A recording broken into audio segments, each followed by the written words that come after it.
Hi, One Hour Smart Home here, and today we're going to show you how to factory reset a Nest Smoke Detector Nest carbon monoxide alarm, also known as the Nest Protect. This will work for the battery-powered version of the Nest Protect or the hardwired version of the Nest Protect. So what I typically use is a broom handle, and you can then use this to reset the Nest Protect or the Nest Smoke Detector. Now, it's important to know that if you lose Wi-Fi or change your Wi-Fi network, you're probably going to have to do this and reset your Nest Smoke Detector. Or if you're moving into a new home, you're going to have to reset the smoke detector, and you're probably going to need the code on the back in order to add it back to the app. So to reset the smoke detector, just take your broom handle and go ahead and press down in the middle here for 10 seconds until it starts to blink and flash. Just a moment.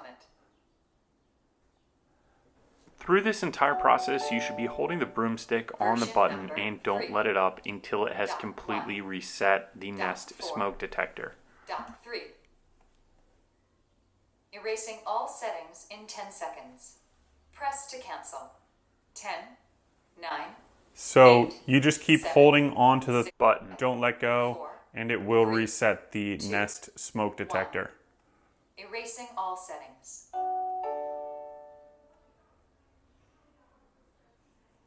Hi from Nest. Ready. Press to test.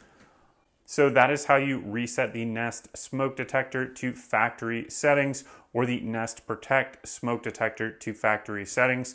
Thank you for watching. Give us that thumbs up, like this video, subscribe, and if you want to support us, click on any of the links below. Thank you.